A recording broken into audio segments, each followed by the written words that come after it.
ఇంత చేసినప్పుడు వనజాతర మొన్న మేడారం చాలా అద్భుతంగా సాగిన తర్వాత కూడా మీరు విమర్శలు చేయాలని చెప్పేసి అక్కడ ఏదో అలజడి సృష్టించేందుకు మీ ఎమ్మెల్యేని పంపించేసి ఇబ్బంది పెట్టారంట. అంత అద్భుతంగా జరుగుంటే ఒక మంత్రి కార్ మీద, మంత్రి కాన్వాయ్ లో ఉన్న కార్ మీద రాళ్ళేసి అద్దాలు పగలగొడతారా? అది మీరు పార్టీ కార్యకర్తలేమో. పార్టీ కార్యకర్తలు, పార్టీ ఏడవైన పార్టీ కార్యకర్తలు. ఇప్పుడు అదే చెప్తున్నారు కదా. ఇదొక పిచ్చి వ్యవస్థ, పిచ్చి మాటలు ఇవి. ఇట్లా మాట్లాడద్దు. ఎందుకనంటే నువ్వు కామన్ మ్యాన్ ని సఫర్ చేసిన మాట వాస్తవం. కరెంట్ పోయింది ఆ రోజు మొన్న. అవును, అడ్లూరు ఇబ్బంది అయింది, బస్సులు సైరన్ వేసుకుంటా, బస్సులు దొరకలేదు, నీళ్లు సరిగా లేవు, చెత్తకుండ్లు సరిగా లేవు, టాయిలెట్లు లేవు. ఇవన్నీ మేము చేసిన పనులు. ఆపోజిషన్ 10 ఏళ్ల నుంచి మీరు కూడా చేసిరు కదా. ఎప్పుడన్నా న్యూజిలాండ్ నుంచి వాళ్ళని తీసుకొని వచ్చి ప్రదర్శన చేయించరా? ఏమొచ్చింది దానివల్ల?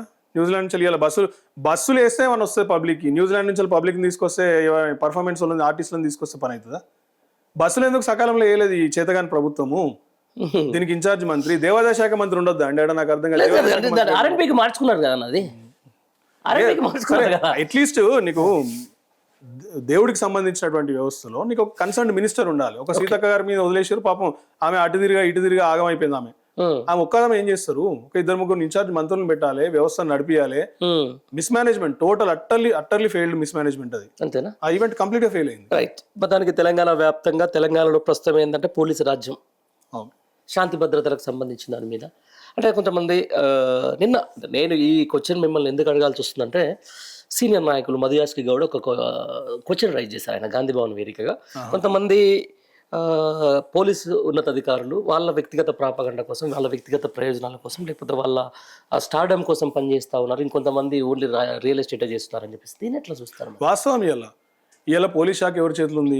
ఎడమ సంఖ్యలో పెట్టుకున్నాడు రేవంత్ రెడ్డి అని చెప్పిన దానికి ఒక డిఫాక్టో హోమ్ మినిస్టర్ ఉన్నాడు. ఎవరైనా వేం నరేందర్ రెడ్డి. ఓకే, ఆయనతోని ఇలా పోలీస్ వ్యవస్థను నడిపిస్తున్నారు. మీరు చెప్పినటువంటి పోలీస్ ఆఫీసర్, మధుయేష్ గారు చెప్పినటువంటి పోలీస్ ఆఫీసర్ ఎవరో కాదు, సజ్జనార్ గారు బిల్డప్లు ఇచ్చుకుంటా. ఎవరో మొన్న ఒక జర్నలిస్ట్ గారు పాప ఆయన ఏదో వెకేషన్ పోతా ఉంటే ఎయిర్పోర్ట్ లో తీసుకొని రావడం ఎంత అన్యాయం అండి? నాకు అర్థం కాదు.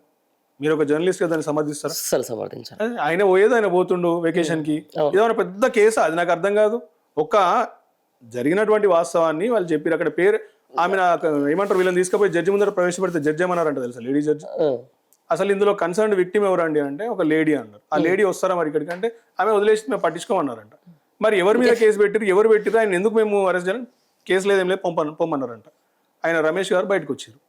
నేను చెప్తున్నా ఏంటంటే, మీడియా వాళ్ళ మీద అరాచకాలు కానివ్వండి, రాష్ట్రంలో శాంతి భద్రతలు కానివ్వండి, అట్టర్లీ ఫెయిల్ అయిపోయినాయి, క్షీణించిపోయింది మొత్తం.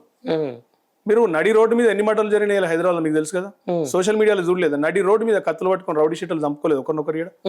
నడి రోడ్డు మీద మర్డర్లు జరుగుతాయి, నడి రోడ్డు మీద మానభంగాలు జరుగుతాయి, నడి రోడ్డు మీద యాసిడ్ అటాక్లు జరుగుతాయి. ముఖ్యమంత్రి ఉన్నట్ట, హోంమంత్రి ఉన్నట్ట ఈ రాష్ట్రానికి లేనట్ట. 29 నెలలు కావస్తుంది, 28 నెలలు.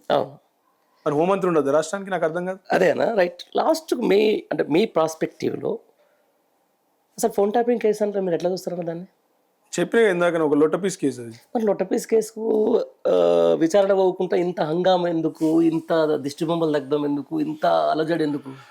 మేమేమంటున్నామంటే, పెట్టిందే ఒక ఫాల్స్ కేసు, ప్రాపగండా కేసు. అది తెలిసిపోతుంది. ఈ రాష్ట్రాన్ని ఇలా తెలంగాణని తీసుకొచ్చిన మహానేతగా, తెలంగాణని బాగు చేసినటువంటి మహానేతగా, ఇలా ఎక్కడనో తెలంగాణ అసలు ఎవరు బయటికి తీయలేనటువంటి పదాన్ని నుంచి వెళ్ళి ఇలా తెలంగాణ రాష్ట్రం సాధించినటువంటి మహానేతగా తెచ్చినటువంటి, తెలంగాణలో ఇన్ని అద్భుతమైనటువంటి సంక్షేమ పథకాలు అవలంబించి ప్రజలందరినీ కూడా కష్టాలని దూరం చేసినటువంటి నేతని ప్రాపగండా ఫాల్స్ కేసులు పెట్టి ఇబ్బంది పెడతా ఉంటే గుండెలోంచి వచ్చినటువంటి ఆక్రోశం, కోపంతో జరుగుతున్నటువంటి ధర్నాలు ఇవి. అంతే. ఇదేం స్పాన్సర్డ్ ఆయన చెప్పినట్టు ఆంధ్రజ్యోతి ఉత్తపలుకు చెత్తపలుకు చెప్పినట్టు స్పాన్సర్డ్ కాదు. మీరు కావాలంటే ఆ చెత్తపలుకు మాట్లాడిన తీసుకొచ్చి ఒకసారి ఇంటర్వ్యూ చేయండి, లేకపోతే ఎక్కడైనా అడగండి. కాసా అన్న, ఇంతసేపు అంటున్నారు మీరు చెత్తపలుకు ఉత్తపలుకు. 10 ఏళ్ల పాటు మీరే అధికారంలో, ఎందుకు తరిమేయలేదు మరి ఆయన? మీడియాని ఎవరైనా తరిమే వచ్చా? తప్పు రాస్తున్నాడు కాబట్టి మేము మాట్లాడచ్చు. వాక్చాతుర్యం ఉన్నంతసేపు రైట్ టు స్పీచ్, రైట్ కదా, రాయనివ్వండి. అందుకే మేము వ్యతిరేకిస్తాం. ఆయన హక్కు. మేమన్నా పోయి నిన్న ఆంధ్రప్రదేశ్ లో టీడీపీ కార్యకర్తలు పలుగొట్టినట్టు, అంబటి రాంబాబు ఇంటి మీద పలుగొట్టినట్టు మేము పలుగొడుతున్నామండి. ఎక్కడైనా ఏడవైనా శాంతియుతంగానే ఉన్నాం మేము. ఎక్కడ కూడా ఆంధ్రజ్యోతి ఆఫీస్ తగలబడిపోతుంటే ఫస్ట్ రెస్పాండ్ అయింది ముఖ్యమంత్రి హోదాలో కేసీఆర్ గారు. మరి ఆయనకు ఆ మాత్రం మన సోయి ఉండొద్దు. అయ్యల్లా ఎట్లా రాస్తారండి? కూలీ అడ్డ మీద కూలీలాగా వీళ్ళు బీఆర్ఎస్ పార్టీ కార్యకర్తలు చేస్తున్నారు ఇదంటే ధర్నా. దిమాకు ఉండాలి కదా కొంచెం అన్న. అంత పెద్ద మీడియా అధిపతి ఎన్నో చీకటి పనులు చేస్తే ఆ స్థాయికి ఎదిగినటువంటి వ్యక్తి, మనకు తెలుసు ఆ చీకటి పనులు ఏందో. మరి ఆ వ్యక్తి ఇలా మాట్లాడారు, క్లియర్గా అర్థమవుతుంది ఇంటెన్షన్. ఆయన 31st నైట్కి పోయి ముఖ్యమంత్రి కలిసిన మాట మనందరం చూస్తున్నాం. గతంలో కేసీఆర్ కలిసిండు. ఇదంతా ఓకే. ఎపార్ట్ ద లైన్ ఇదంతా సరే. వాళ్ళ నరనరాలకు సంబంధించిన వాళ్ళ జర్నలిజం విలువలు ఏంటో కూడా ఇలా మనం కొత్తగా మాట్లాడుకోవాల్సిన పని ఏం లేదు. రైట్, ఆయన జర్నలిస్టుకు సంబంధించిన దాని మీద కాదని చెప్పేసి కూడా మనం అనడానికి లేదు. వెళ్ళలేదు. బట్ కాకపోతే ఇంత వ్యక్తిత్వ హననానికి పాల్పడుతున్నప్పుడు ఇట్లాంటి పేపర్లకు సంబంధించి దాని మీద మళ్ళీ ఒక విఫల రాష్ట్రంగా చూపించే ప్రయత్నం జరుగుతున్నప్పుడు దీన్ని అడ్డుకోవాల్సిందే. ఖచ్చితంగా మేము యాజ్ అ పార్టీ మా పార్టీ నాయకుల్ని ఇబ్బంది పెట్టినా, మా పార్టీ కార్యకర్తల్ని లేనిపోని వాదనలతో చిత్రీకరించి మమ్మల్ని ఏదో నష్టపరచాలని చూసినా మేము మొన్న బ్యాన్ చేయాలని చెప్పేసి నిర్ణయించుకున్నాం. మా పార్టీ అధిష్టానం క్లియర్గా అయిపోయింది. రైట్ అన్న, నాకు ఇంకొక క్వశ్చన్ ఉంది. ఒక్క నిమిషం చెప్పండి. అసలు నిజంగా చెప్పనివ్వండి. తెలంగాణ రాష్ట్రం నుంచి గెట్అవుట్ అనాల్సింది వాళ్ళు మిమ్మల్ని అనాలా, మీరు వాళ్ళని అనాలా? ఎవరిని అవసరం లేదు. మరి ఎందుకన్నారు? బలుపు, అహంకారం.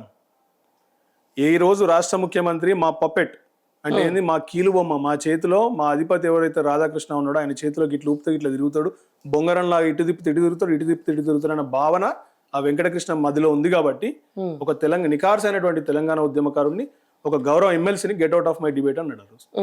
బలుపు అహంకారానికి నిదర్శనం అది. అంటే తెలంగాణ వాళ్ళంతా చిన్న చూపా నీకు? తెలంగాణ నడిబొడ్డున ఇలా స్టూడియో పెట్టుకుంటావు, తెలంగాణ నడిబొడ్డున ఉన్నటువంటి ముఖ్యమంత్రితో లాలుచి పడతావు, తెలంగాణ ప్రయోజనాలు పొందుతావు, మళ్ళీ తెలంగాణ ఉద్యమకారుల మీదనే నీ బల్బ్ మాటల. అందుకే చెప్తున్నారు, రేపు రానున్న రోజుల్లో ఇప్పుడు రాబోయే 3 ఏళ్లలో ఎట్టి పరిస్థితుల్లో వాళ్ళ టీవీలకు పోయేది లేదు. మా పార్టీ మన నాయకులు వాళ్ళ డిబేట్లో పాల్గొనేది లేదు. విషయం చెప్తూనే ఉంటారు, ఏం చేస్తారు? చిమ్ముకొనివ్వండి, ప్రజలు గమనిస్తున్నారు. ప్రజల్లోకి పోతాం మేము. వీళ్ళు టీవీలలో మాట్లాడతారు, పేపర్లలో వేస్తారు కావచ్చు. ప్రజలు అన్ని నమ్మాల్సిన అవసరం లేదు. అన్ని నమ్మితే చాలా వింతలు విచిత్రాలు జరిగేవి ఈ దేశంలో. ఖచ్చితంగా ప్రజలు అటువంటి దుష్ప్రచారాలను నమ్మరు. పబ్లిక్కి ఏది నిజం అనేది ఏది అబద్ధం అనేది తెలుసు, ఆ విజ్ఞత ఉంది. రేపటి రోజున వీళ్ళందరినీ కూడా తరిమేసేది ప్రజలు, ప్రజాస్వామ్యయుతంగా. కొట్టాల్సిన అవసరం లేదు. ఓటు ప్రజాస్వామ్యంలో ఓటు అంతే.